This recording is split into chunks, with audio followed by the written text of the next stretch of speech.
Hello, this is Bible Reading in a Year for February the 8th, and we're picking back up where we left off yesterday with Exodus 28. Speaking of the garments of the priests. Then bring near to yourself Aaron your brother and his sons with him from among the sons of Israel to minister as priests to me. Aaron, Nadab, Abihu, Eleazar, Ithamar, Aaron's sons. You shall make holy garments for Aaron your brother, for glory and for beauty. You shall speak to all the skillful persons whom I have endowed with the spirit of wisdom, that they may make Aaron's garments to consecrate him, that he may minister as priest to me. These are the garments which they shall make: a breastplate, and an ephod, and a robe, and a tunic of checkered work, a turban, and a sash. And they shall make holy garments for Aaron your brother and his sons, that he may minister as a priest to me. They shall take the gold, and the blue, and the purple, and the scarlet material, and the fine linen. They shall also make the ephod of gold, of blue, and purple, and scarlet material, and fine twisted linen, the work of a skillful workman. It shall have 2 shoulder pieces joined to its ends, that it may be joined. The skillfully woven band which is on it shall be like its workmanship, of the same material, of gold, of blue, and purple, and scarlet material, and fine twisted linen. You shall take 2 onyx stones, and engrave on them the names of the sons of Israel, 6 of their names on one stone, and the names of the remaining 6 on the other stone, according to their birth. As a jeweler engraves a signet, you shall engrave the 2 stones, according to the names of the sons of Israel. You shall set them in filigree settings of gold. You shall put the 2 stones on the shoulder pieces of the ephod as stones of memorial for the sons of Israel. And Aaron shall bear their names before the Lord on his 2 shoulders for a memorial. You shall make filigree settings of gold, and 2 chains of pure gold. You shall make them of twisted cordage work, and you shall put the corded chains on the filigree settings. You shall make a breastplate of judgment, the work of a skillful workman. Like the work of an ephod, you shall make it of gold, of blue, and purple, and scarlet material, and fine twisted linen. You shall make it. It shall be square and folded double, a span in length and a span in width. You shall mount on it 4 rows of stones.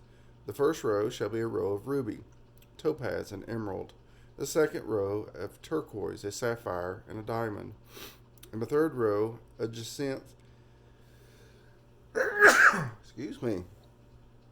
and a gate and an amethyst. And the fourth row a beryl and an onyx and a jasper.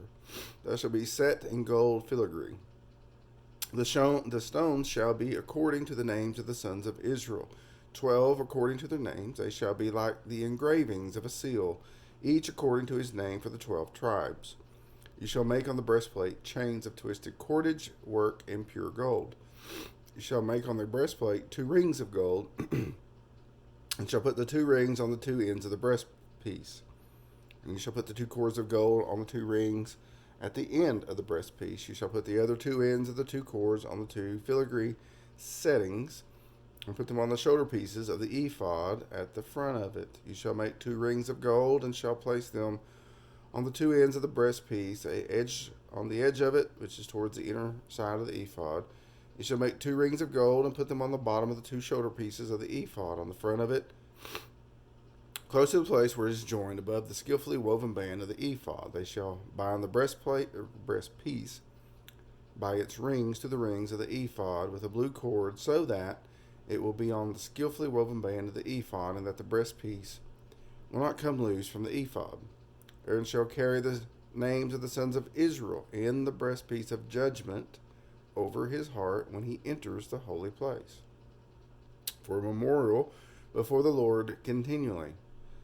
You shall put in the breastpiece of judgment the Urim and the Thummim, and they shall be over Aaron's heart when he goes in before the Lord. And Aaron shall carry the judgment of the sons of Israel over his heart before the Lord continually. You shall make the robe of the ephod olive blue. There shall be an opening at the top in the middle of it. Around its opening there shall be a binding of woven work, like the opening of a coat of mail, so that it will not be torn. You shall make on its hem pomegranates of blue and purple and scarlet material all around on its hem, and bells of gold between them all around. A golden bell and a pomegranate, a golden bell and a pomegranate, and all around the hem of the robe. It shall be on Aaron when he ministers, and its tinkling shall be heard when he enters and leaves the holy place before the Lord, so that he will not die. You shall also make a plate of pure gold, and shall engrave on it, like the engravings of a seal, holy to the Lord. You shall fasten it on a blue cord, and it shall be on the turban. It shall be at the front of the turban.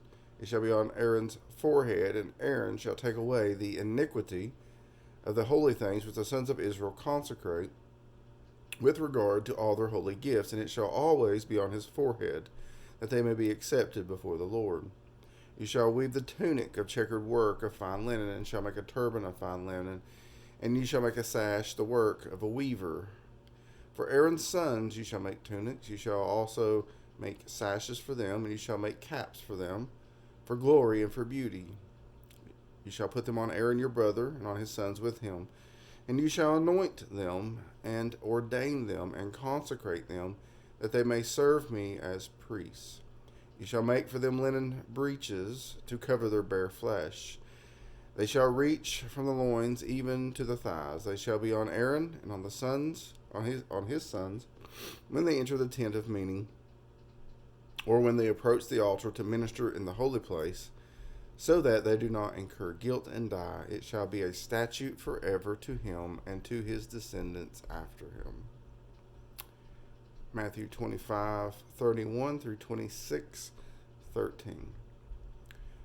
But when the Son of Man comes in his glory, and all the angels with him, then he will sit on his glorious throne. All the nations will be gathered before him. He will separate them from one another, as the shepherd separates the sheep from the goats. He will put the sheep on his right and the goats on the left.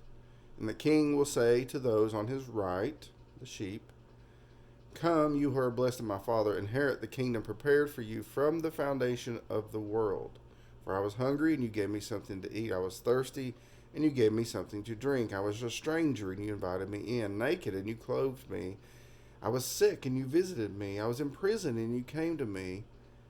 And the righteous will answer him, Lord, when did we see you hungry and feed you, or thirsty and give you something to drink? And when did we see you a stranger, invite you in, or naked and clothe you?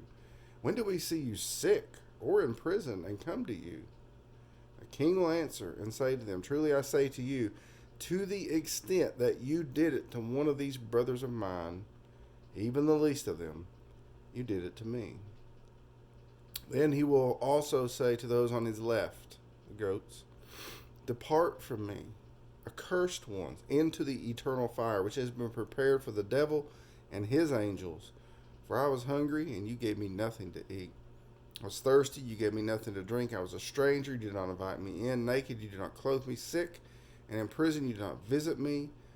Then they themselves also will answer, Lord, when did we see you hungry, or thirsty, or a stranger, or naked, or sick, or in prison, and did not take care of you? And then he will answer them, Truly I say to you, to the extent that you did not do it to one of the least of these, you did not do it to me. These will go away into eternal punishment, but the righteous into eternal life. 26. When Jesus had finished all these words, he said to his disciples, You know that after 2 days the Passover is coming, and the Son of Man is to be handed over for crucifixion. Then the chief priests and the elders of the people were gathered together in the court of the high priest named Caiaphas. And they plotted together to seize Jesus by stealth and kill him. But they were saying, Not during the festival, otherwise a riot might occur among the people. Now when Jesus was in Bethany, at the home of Simon the leper, a woman came to him with an alabaster vial of very costly perfume. And she poured it on his head as he reclined at the table. But the disciples were indignant when they saw this, and said, Why this waste? For this perfume might have been sold for a high price and the money given to the poor. But Jesus, aware of this, said to them, Why do you bother the woman? for she has done a good deed to me. For you always have the poor with you, but you do not always have me. For when she poured this perfume on my body, she did it to prepare me for burial. Truly I say to you, whenever this gospel is preached in the whole world, what this woman has done will also be spoken of in memory of her. Psalm 31, 9 through 18. Be gracious to me, O Lord, for I am in distress. My eye is wasted away from grief, my soul and my body also. For my life is spent with sorrow, and my years with sighing. My strength has failed me because of my iniquity. My body has wasted away. Because of all my adversaries I have become a reproach, especially to my neighbors, and an object of dread to my acquaintances. Those who see me in the street flee from me. I am forgotten as a dead man, out of mind. I am like a broken vessel, for I have heard the slander of many, terrors on every side. While they took counsel together against me, they schemed to take away my life. But as for me, I trust in you, O Lord.